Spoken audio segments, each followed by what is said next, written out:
livros como Crimes que Abalaram o Brasil, do Jorge Moura, e do Flávio Araújo, e até programas como o próprio Linha Direta, contaram a história de uma socialite que perdeu a vida por simplesmente ter dinheiro. Até onde vai a humanidade para conseguir o que quer? Hoje, a gente vai falar sobre a Dana Tefé. Oi, eu sou Isabelle Reis e hoje eu vou te contar um caso que não tem solução.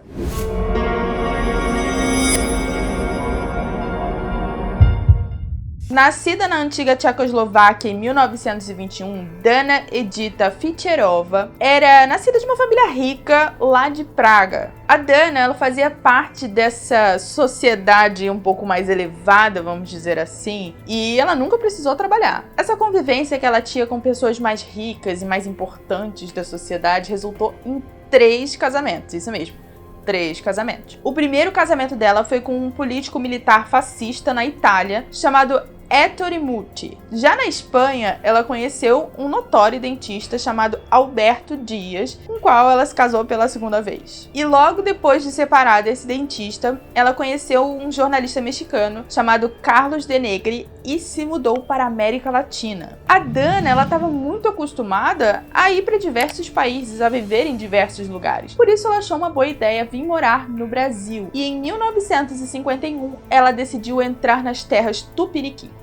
E quando ela chegou aqui, ela foi realmente tratada como uma Kardashian. Todo mundo falava sobre ela, todo mundo queria ir para as festas em que ela estava. Ela acabava aparecendo em vários jornais de fofoca, enfim, virou uma celebridade. E mais uma vez ela decidiu dar uma chance pro amor. Só que muita gente dizia que ela, na verdade, se casava o tempo todo porque ela achava mais conveniente para a vida dela, que era querer ser bastante reconhecida na sociedade em que ela estava e ter bastante dinheiro. E foi no 4º casamento que ela conheceu o diplomata e o piloto brasileiro Carlos de Tefé, que era o amor da vida dela atual, e ela decidiu se casar de novo. E ela virou a Dana de Tefé nesse momento, e mesmo depois de separada dele, decidiu manter o nome de casada, porque afinal de contas toda a sociedade já conhecia ela como Dana de Tefé. Sim, o casamento não durou muito tempo não. E ela decidiu logo se separar, e o Carlos encontrou o advogado dele e ela encontrou o dela. Foi nesse momento em que ela conheceu o advogado Leopoldo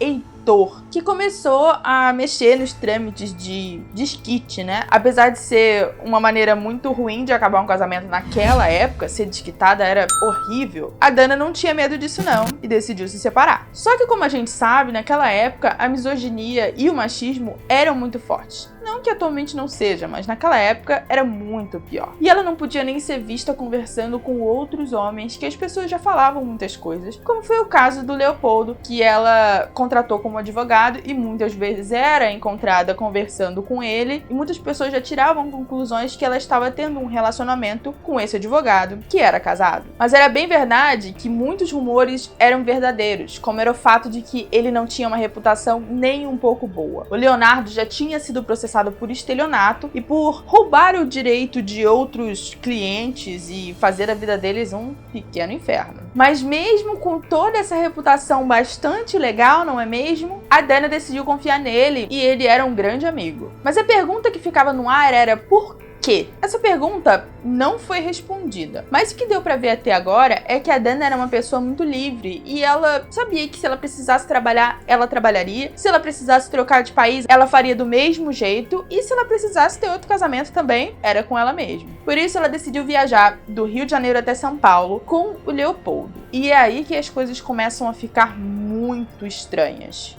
De uma forma muito esquisita, o Leopoldo disse pra ela que eles não iriam viajar de avião e sim de carro, porque ele iria dirigir de carro até São Paulo e de São Paulo até Brasília. Então por isso ele deveria levar o automóvel. E a Dana, como confiava bastante nele, apesar de não gostar de viajar de carro, acabou aceitando essa viagem de muitas horas, que nunca iria terminar. A última pessoa a ver a Dana foi a amiga Malisa, que realmente perguntou pra ela por que ela iria viajar de carro. E ela acabou dando essa desculpa. Quando o Leopoldo chegou na casa da Dana, a Malisa tava lá, pediu uma carona e ele a deixou em frente à casa dela. E os dois foram viajar para São Paulo, porque o próprio Leopoldo disse que a Dana teria uma entrevista de emprego para trabalhar na Olivetti, que era uma empresa muito famosa e que estava querendo que ela fosse a cara da Olivetti na América Latina. Só que essa viagem nunca aconteceu. Isso porque na metade dela, o Leopoldo voltou e foi para casa, e quando chegou lá, ele estava baleado na perna e sem a Dana. A esposa perguntou o que aconteceu e ele disse que tinha sido assaltado ou algo do tipo e pediu para que a esposa chamasse o cunhado dele, que era dentista,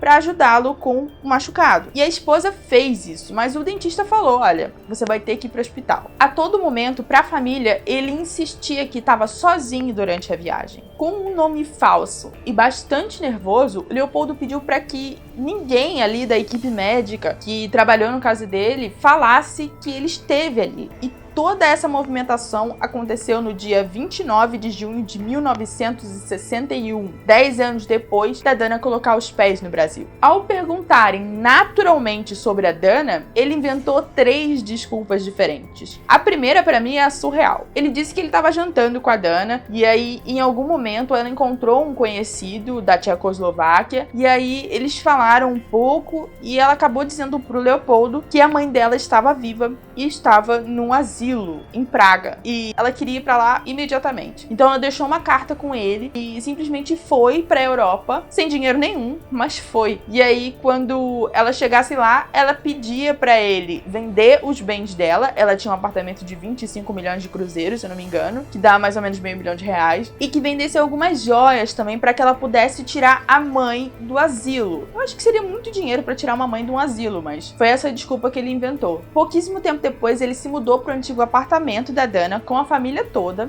inclusive com as coisas dela lá, com as joias dela lá, e disse que ia vender o apartamento e que ia ficar lá por um tempo. Ele conseguiu esse dinheiro e ninguém sabe onde foi parar. Mas graças às investigações foi constatado que ela não tinha possibilidade de sair do país, simplesmente porque não tinha registro nenhum dela viajando por aí. E outra, o passaporte dela estava confiscado para que eles continuassem com o processo de separação, os documentos serem avaliados, etc. Então todas as suspeitas se voltaram para o Leopoldo. Afinal, ele deu uma desculpa muito fajuta e a Dana continuava desaparecida. Por isso ele foi preso. E na primeira vez em que ele foi preso, ele deu uma segunda desculpa. Ele disse que eles estavam sendo assaltados em uma briga e aí rolou alguns tiros e nesse momento a Dana foi baleada e ele também. E ela simplesmente morreu no local. Só que ele sabia que se ele voltasse com o corpo da Dana simplesmente no banco de trás do carro, todo mundo ia pensar que ele matou a Dana. Então ele pediu para um amigo simplesmente sumir com o corpo dela e não dissesse para onde. E ele nunca disse quem era o amigo, porque ele não queria revelar quem era essa pessoa que tinha sumido com o corpo da Dana. E além de não dizer quem era o amigo, ele não disse onde estava o corpo dela, porque ele não sabia. Só isso já dava para ter certeza de quem tinha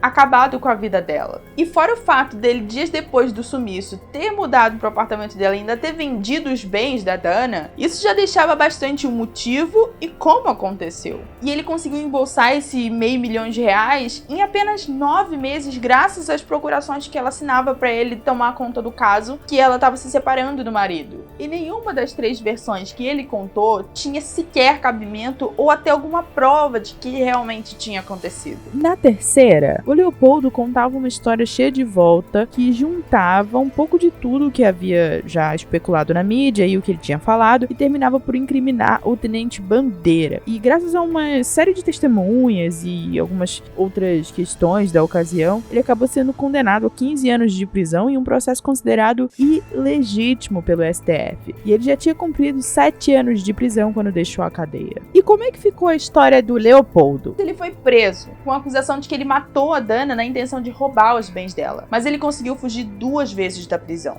Em 1964, o Tribunal de Justiça do Rio de Janeiro anulou a sentença do Leopoldo para que ele continuasse preso e colocou ele para um novo julgamento. Dessa vez, ele foi julgado pelo Tribunal Popular de Rio Claro, ainda no estado do Rio de Janeiro. O próprio Leopoldo assumiu a tribuna para se defender. Magicamente, ele foi absolvido de todos os crimes. O promotor ele apelou e pediu a anulação do julgamento. E até janeiro de 1971, ele foi submetido a mais 2 julgamentos. E nos 2, ele foi absolvido. E depois de 9 anos preso, ele conseguiu a liberdade e voltou à profissão de advogado. Já o crime prescreveu em 1981. E depois de sair da cadeia, o Leopoldo ainda se casou 2 vezes. E ele morreu aos 78 anos, 10 filhos e um grande mistério. Que o falecido Carlos Heitor Cone, que era um cronista que contou bastante a história da Dana, sempre ficou bastante apreensivo para querer saber realmente o que tinha acontecido com a Dana de Tefé. E por bastante tempo ele foi iconicamente lembrado pela frase "Onde estão os ossos de Dana de Tefé?", que ele colocava bastante nas suas publicações. Eu não sei vocês, mas fiquei bastante impactada com esse caso, porque ele não é muito falado hoje em dia, né? Naquela época e um pouco depois foi bastante falado, sim, mas hoje em dia ninguém conhece muito esse caso. E como eu tô pesquisando bastante sobre os casos que acontecem aqui no Brasil e são arquivados, eu percebo bastante essa questão de, nossa, temos um culpado, temos um suspeito muito forte, só que acaba dando em nada. E até hoje ninguém sabe onde está o corpo da Dana e ninguém sabe quem matou a Dana, pelo menos não oficialmente, porque as pessoas acham que foi o Leopoldo, porque as pessoas falam que pode ter sido o marido dela, pode ter sido amiga, pode ter sido um monte de gente, mas as investigações sempre levavam para o Leopoldo. Mas a gente não pode afirmar nada porque ele foi absolvido. E aí, o que você acha que aconteceu com a Dana de Tefé? Eu espero que você tenha se interessado por esse caso, e se você quiser aprender mais, tem aí um episódio do Linha Direta inteiro sobre esse caso, tem livros bastante interessantes, e eu super recomendo pra vocês que deem uma estudada, porque faz parte da nossa história também, afinal, ela era da Tchecoslováquia lá, mas também morava aqui no Brasil, né? E se você gostou desse vídeo, se inscreva no canal, ative o sininho, e se você gosta de ouvir sobre True Crime, vai lá no Spotify e coloca a Cena do Crime, que é o primeiro podcast de criminologia do país, no qual eu sou apresentadora. Você também pode procurar nos agregadores que você mais curte escutar podcast. É isso. Se você tiver alguma dica de algum caso que você queira que eu coloque aqui nos nossos quadros do YouTube, é só colocar aqui embaixo, me colocar o que tá te incomodando e o que não tá, porque isso me ajuda a melhorar pra você esse conteúdo. Um beijo e fim da investigação! Se você curtiu esse vídeo, se inscreve no canal e passa para a próxima investigação.